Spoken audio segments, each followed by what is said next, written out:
Assalamualaikum warahmatullahi wabarakatuh. Bismillah walhamdulillah wassalatu wassalamu ala rasulillah Sayyidina wa maulana Muhammad ibn Abdullah wa ala alihi wa sahbihi wa man walah wa la hawla wa la quwwata illa billah.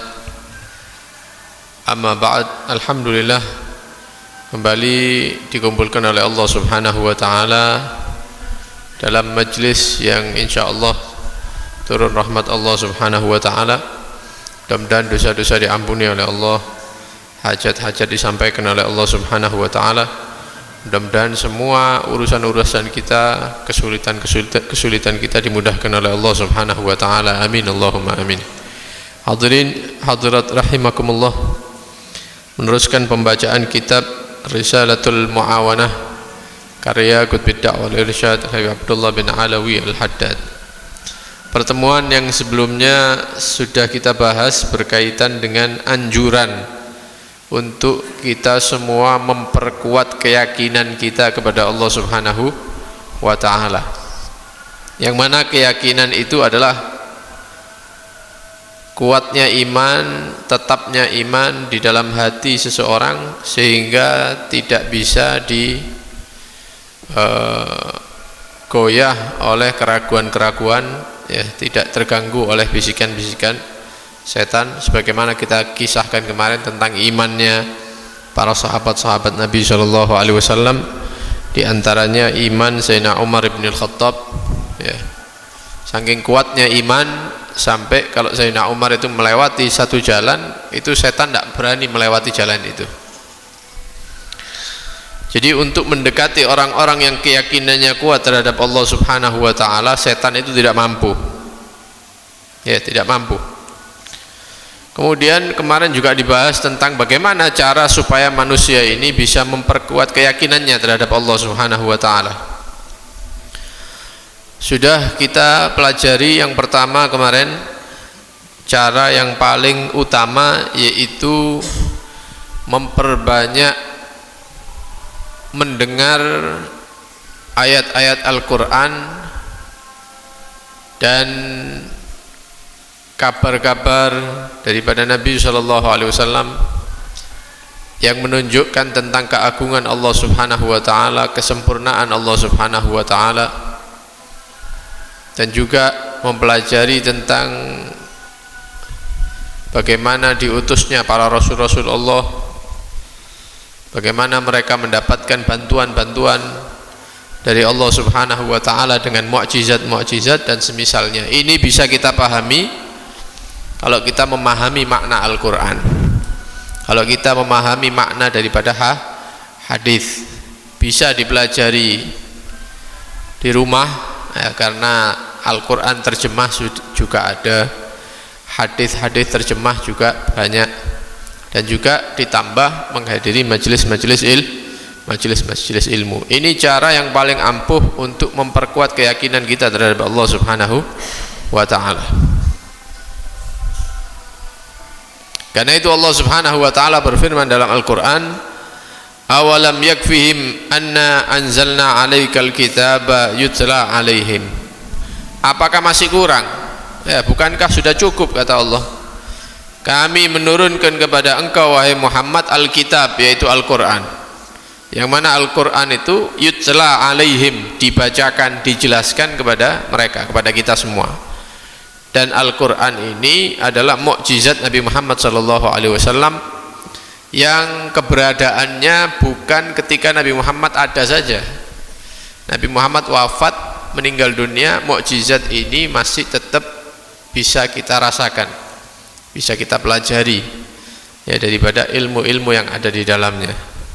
Karena itu Al-Imamul Busiri di dalam qasidah burdahnya beliau, ya, burdah yang kita baca itu, beliau mengatakan, damat ladaina fafaqat kulla mu'jizatin minan nabiyyina idh ja'at walam tadumi. Al-Quran ini adalah mukjizat yang damat. Damat itu langgeng, tidak habis, tidak selesai. Ladaina, ada di tengah-tengah kita mukjizat itu, di masjid-masjid banyak, di rumah-rumah, ya. Fafaqat kulla mu'jizatin, maka mukjizat yang seperti ini mengungguli mukjizat-mukjizat yang pernah ada. Minan nabiyina, yang dimunculkan oleh para nabi-nabi Allah, izja'at walam tadumi, yang mana mukjizat itu muncul tapi muncul di masa nabinya saja. Nabinya wafat, selesai mukjizatnya. Tapi mukjizat Nabi Muhammad SAW, Al-Quran, nabinya sudah wafat, nabinya sudah meninggal, tetap bisa kita pelajari, tetap bisa kita ambil ilmu daripada Al-Quran tersebut. Nah itu Allah menyatakan tidak cukup dengan adanya Al-Quran itu untuk memperkuat keyakinan daripada umat-umat Nabi Muhammad SAW. Oleh karena itu beliau Habib Abdullah Al-Haddad dan para ulama-ulama yang lain mengatakan cara yang paling ampuh untuk memperkuat keyakinan kita terhadap Allah Subhanahu wa taala, belajar Al-Qur'an dan juga pelajari manusia yang diturunkan kepadanya Al-Qur'an, yaitu Nabi Muhammad sallallahu alaihi wasallam. Ini yang pertama. Ini kalau orangnya itu belajar ilmu, nyantri, enak, maca Quran iso paham maknanya begitu ya. Kemudian tinggal buka kitab-kitab saja, kitab tafsir misalnya. Kalau hadis ya tentang syarah-syarah hadis, dia bisa belajar sendiri setelah nyantrinya dia. Nah, untuk umumnya manusia yaitu tadi caranya ya, menghadiri majelis-majelis ilmu dan juga mempelajari di rumah, kalau ada waktu dibaca terjemah Al-Quran. Penyebab yang kedua, perkara yang kedua, ini yang pertama ini sudah kita bahas di pertemuan sebelumnya ya. Penyebab yang kedua, cara yang kedua untuk memperkuat iman, yaitu an yanzura bi ainil i'tibar. Hendaknya kita ini menyaksikan fi malakutis samawat, kerajaan langit, wal ard, dan kerajaan bumi. Artinya apa yang diciptakan oleh Allah Subhanahu wa taala ada di langit maupun yang ada di bumi, tapi melihatnya bi'ainil i'tibar, melihat kemudian mengambil ibrah, melihat kemudian mengambil pelajaran-pelajaran dari yang dilihat.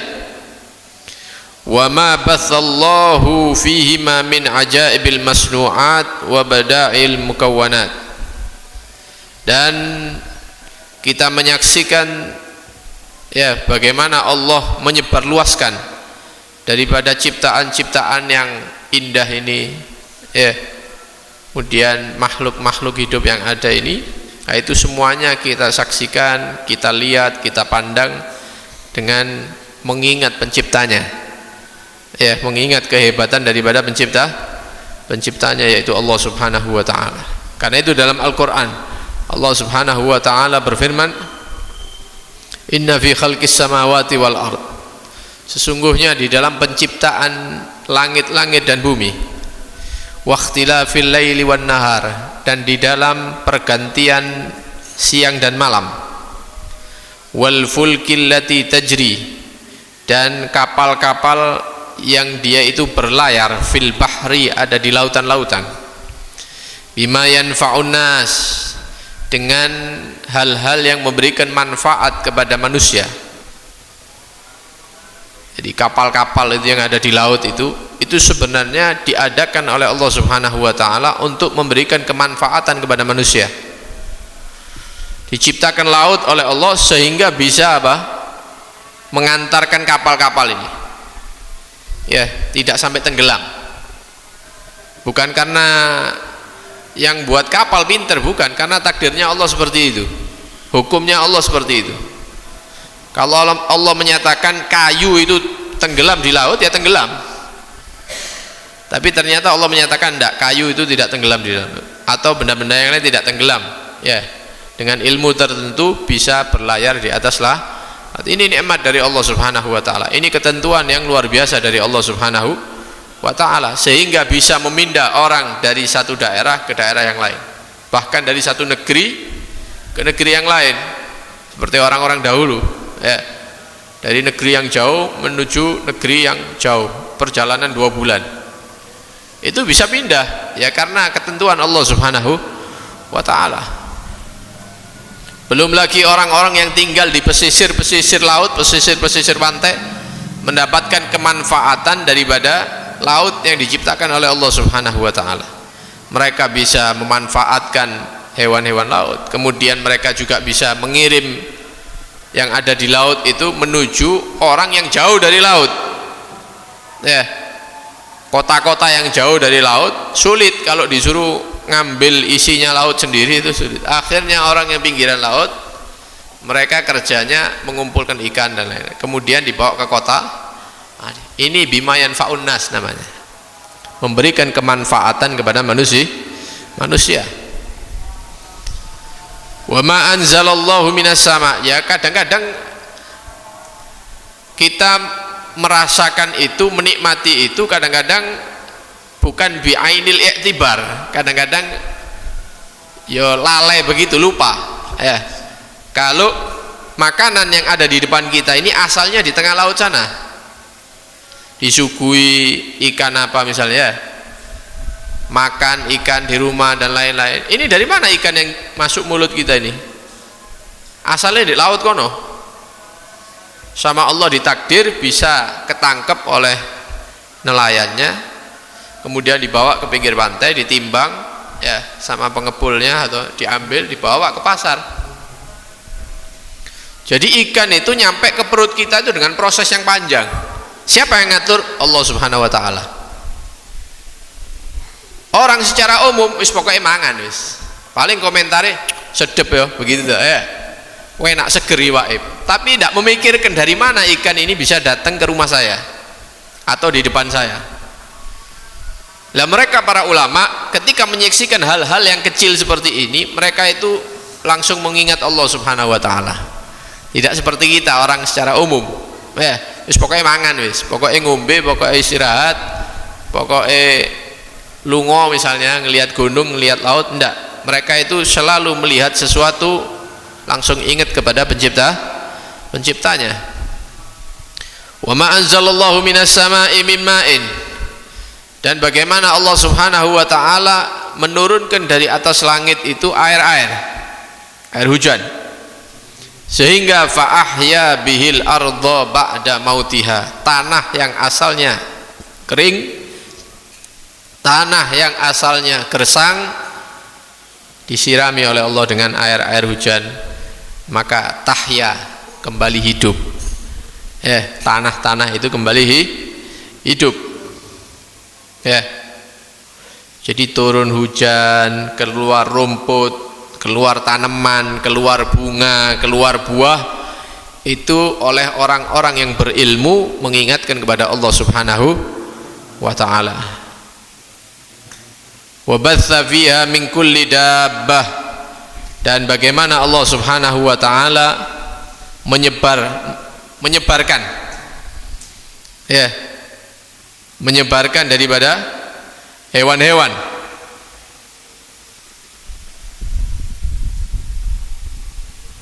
Wa batsa fiha min kulli dabbah, Allah sebarkan di atas bumi ini hewan-hewan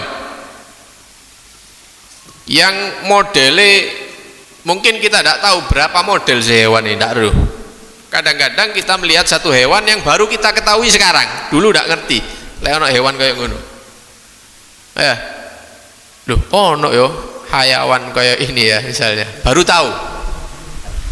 Itu manusia tidak bisa ngitung berapa sih jenis hewan yang ada di dunia ini, berapa tidak tahu, karena ilmunya mereka terbatas. Dan Allah Maha tahu karena Allah yang menciptakan hewan-hewan tersebut. Belum lagi warna-warna yang luar biasa. Delok manuk, apa itu, burung macau atau apa itu ya, sing gede-gede, warnanya itu kayak lukisan, kayak wong gambar itu, merahnya, birunya seperti apa, ya hijaunya seperti apa, warna putihnya bisa bersih padahal kena debu terus. Misalnya berapa lama itu kena debu itu burung, tapi bersih terus warna putihnya, dan seterusnya, warna-warna yang luar biasa. Belum lagi manfaatnya, belum lagi manfaat satu hewan saja, sapi misalnya, mulai ujung sampai ujung dimanfaatkan sama manusia, tidak ada yang dibuang. mulai kepala, mulai daging, sak sikil-sikile digawe kikil. Ya. Kulitnya masih dibuat rambak dan seterusnya, tanduknya masih dimanfaatkan sama orang. Alhasil satu jenis hewan manfaatnya banyak, apalagi hewan-hewan yang lainnya. Wasighariha wa kibariha. Kadang ono hewan sing gede. Di tengah laut paling besar, di darat yang paling besar ada. Ada yang paling kecil sampai tidak ketokan kecuali dengan alat. Saking cilike. Lho pertanyaannya, semut-semut sing mlaku iku lho. Iku organ tubuhnya ya apa itu prosesnya itu? Seperti kita kan ono ususe ono ini ya. Nah, itu ya apa? Cara bekerjanya, isi perutnya hewan-hewan kecil itu seperti apa? Siapa yang buat? Ya Allah Subhanahu wa taala. Cuman kadang-kadang kita tidak mikir ke situ. Ya, ono semut abang pateni wis ngono. Ya ada ini. Tidak pernah kita mikir, lah yo hewan sak cilik kayak ngene iki. Ya.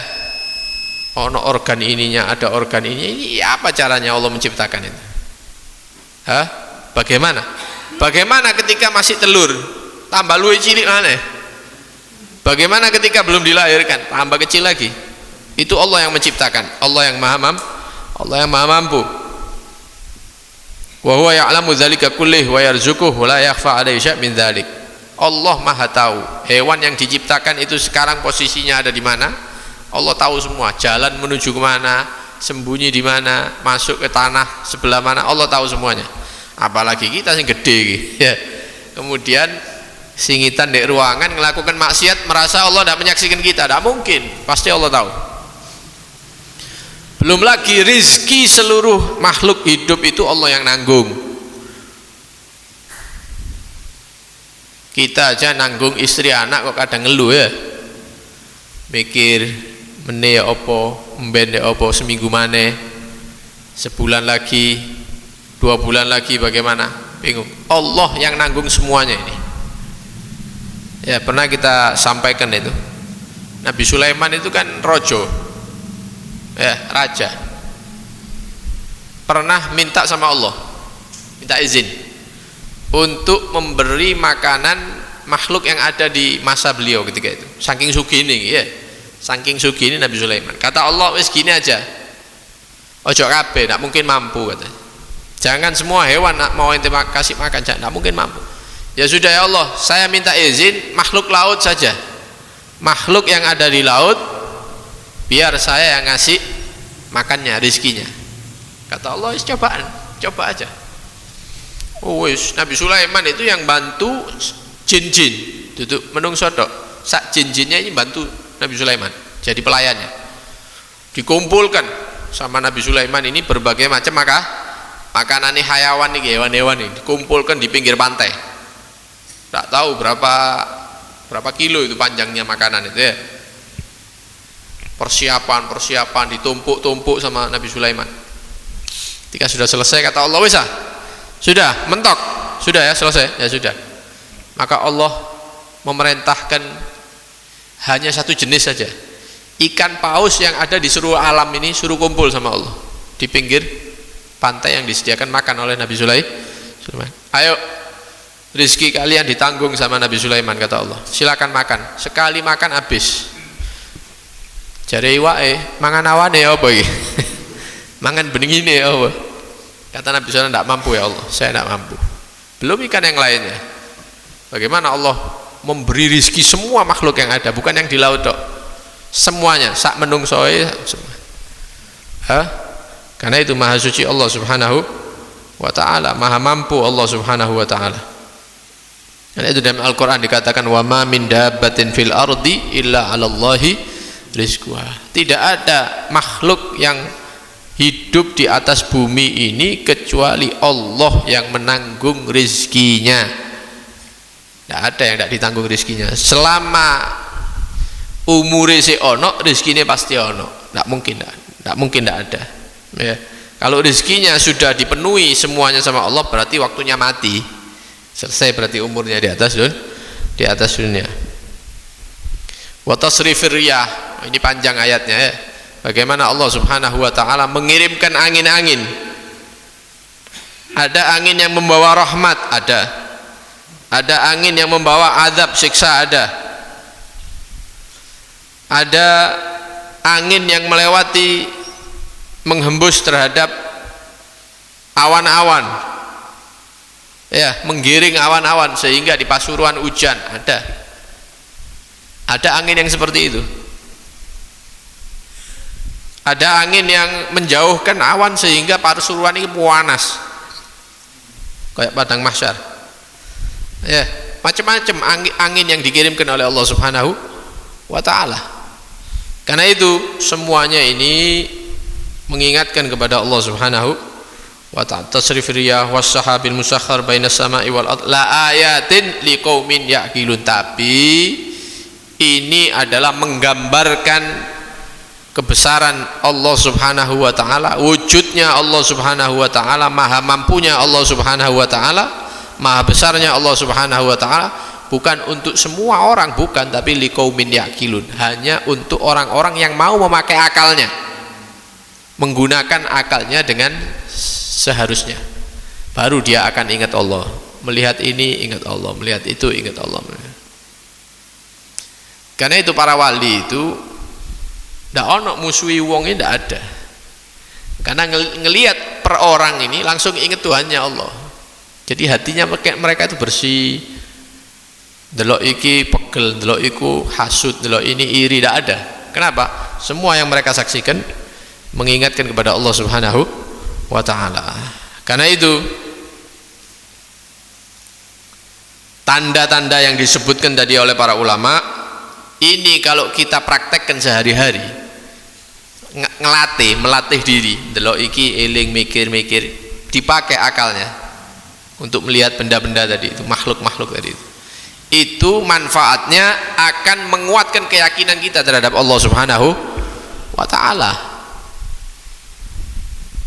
Karena itu dalam Al-Quran Allah Subhanahu wa ta'ala berfirman, sanurihim ayatina, sanurihim ayatina, akan kami nampakkan kepada manusia ini, min ayatina, daripada ayat tanda kebesaran kami, fil afaq, yang ada di langit dan lain-lain ini, wa fi anfusihim, dan dalam diri kalian sendiri itu ada ayat kebesaran Allah Subhanahu wa ta'ala.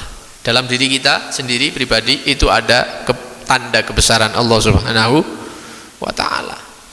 Ya. Idep, apa idep kok ndak dawa? Kok rambut kok dawa? Padahal podo-podo rambutnya. Rambut dawa dipotong. Idep ndak dawa, tetep ya sakmene iki. Lek dawa ya apa kira-kira?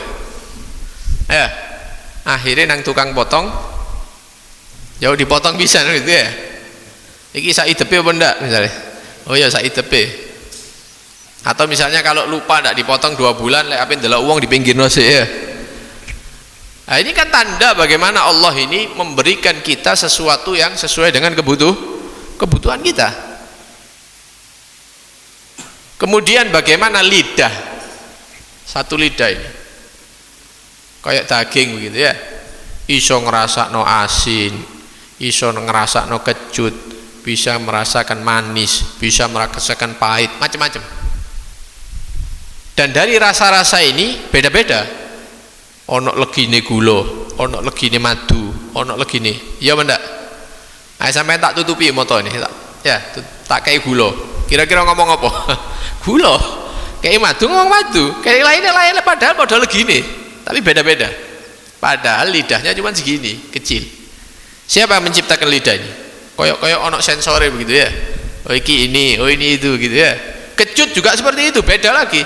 Kecut po, ambek kecut kedondong, kecut beda-beda, sehingga orang itu bisa tahu, oh ini, oh ini itu. Subhanallah.